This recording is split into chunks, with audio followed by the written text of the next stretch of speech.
This week on Church and State with Dave Pellow, we're talking superannuation policy. The Federal Coalition has indicated it's prepared to consider superannuation as a solution for their budget deficits and housing affordability. But is that good policy for anyone except the government? My guest expert on this topic is Michael Lorimer. Michael is a founding director of the National Self-Managed Independent Superannuation Funds Association. In this capacity, Michael has extensive involvement in the development of superannuation legislation and policy and has built solid relationships with the federal government and its agencies. Michael is highly experienced in superannuation and has more than 25 years' experience in the financial services industry. He is currently the Director and Head of Administration and Technical Services at a National Self-Managed Superannuation Fund Administration Specialist business and a superannuation consultant. Michael is the author of numerous superannuation technical papers, has prepared a significant number of submissions to federal government and made regular appearances at hearings on superannuation matters with considerable success. Thanks for joining me today, Michael Lorimer. Thanks, David. Good to be here.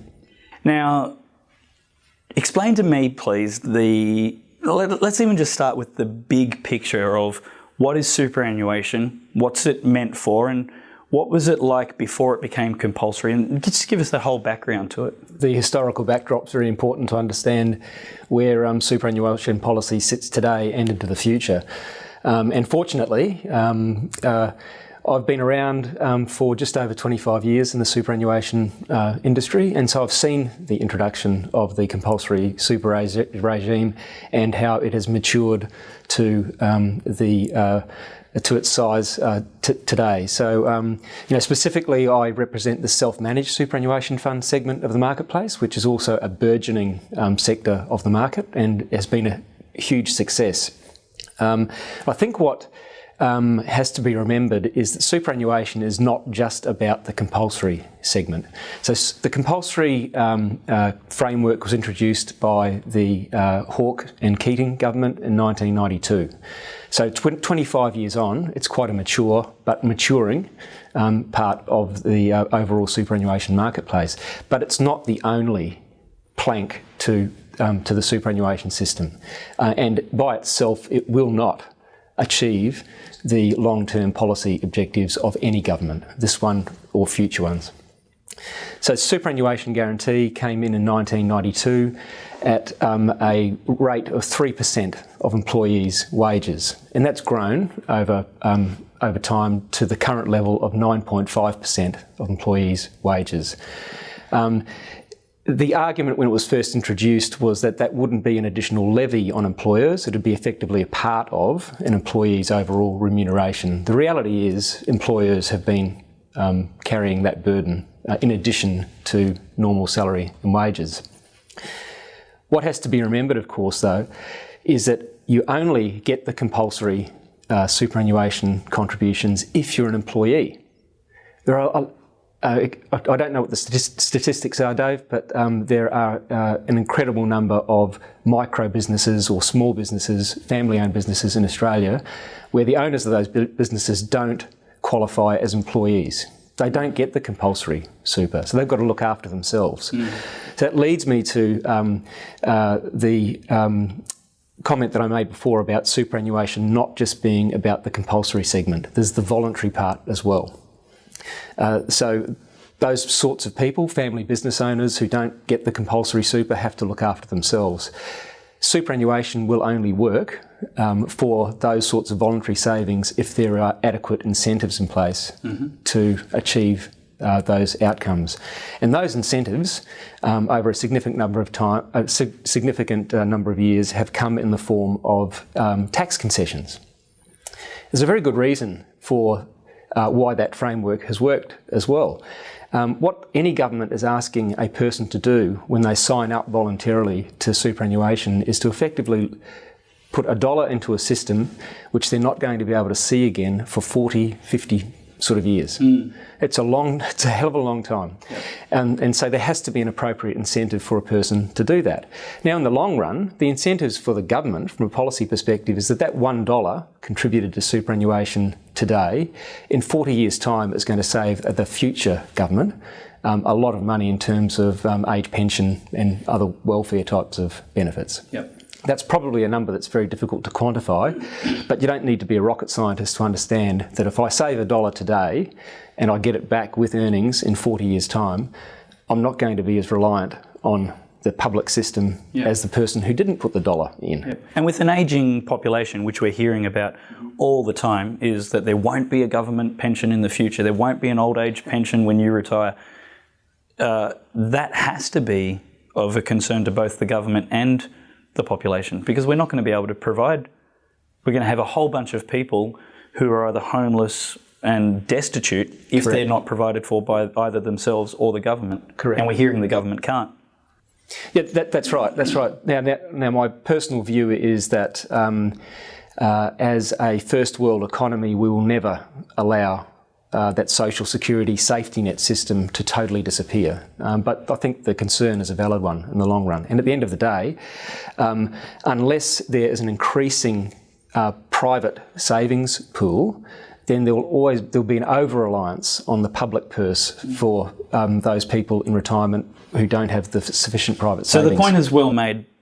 The superannuation is about relieving the future burden on government and subsequently taxpayers. Correct. By incentivising some personal responsibility and long-term thinking on the same taxpayers or body of citizens now. Yes, absolutely. And it's worked really well. So the superannuation system was one that was in place prior to the introduction of compulsory super, but compulsory super is, the modern superannuation system, and it's the one that most people would be familiar with. But it's certainly a lot maturer than just the compulsory segment. Okay.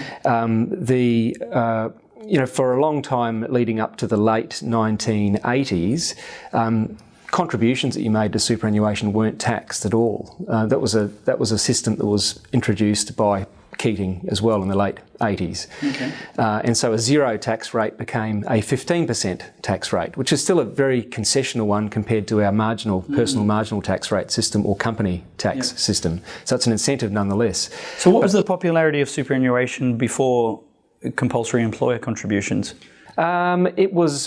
It wasn't particularly popular other than for those who were in a position to provide for themselves. Okay. Yeah, so there were, in the late 80s, there was what was called an occupational superannuation framework, which was sort of the precursor to the superannuation guarantee system. But that was all built around awards and that sort of system. Yep.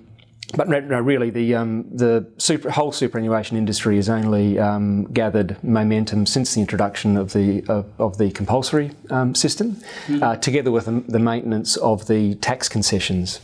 So if I, in addition to my superannuation guarantee contributions, ask my employer to, before tax is deducted, put some additional money out of my salary and wages into a superannuation fund, it'll only be taxed at 15%.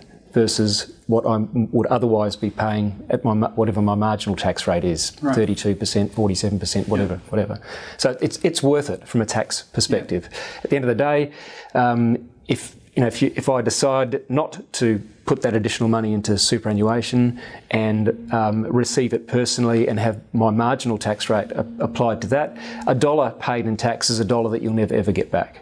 So if you can save $1 of tax or reduce your tax burden today, then in the long run your after-tax gains will be significantly enhanced. Yep. Now the 15% tax concessional regime, which came in the late 1980s, has actually worked very, very well.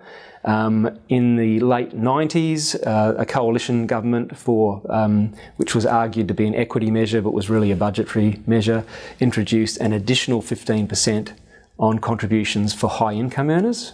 I can't remember what the actual high income earner threshold was back then, but call it $80,000 or something. Okay. But that was only ever intended to be a temporary measure, and that additional 15% fell away in 2005 after it had done its job from a budget repair perspective. It was called the superannuation surcharge. Terribly unpopular at the time, but the government ran with it. It was a... How did it affect superannuation contributions?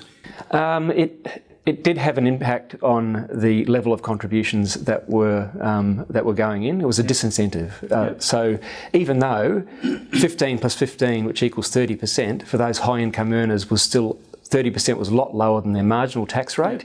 The message is what kills the person wanting to put more money into their superannuation fund. Let's put a bookmark in the conversation there. It sounds like a good pivot into the next segment, where we can talk about how the original intentions have evolved and changed, and the lay of the land at the moment.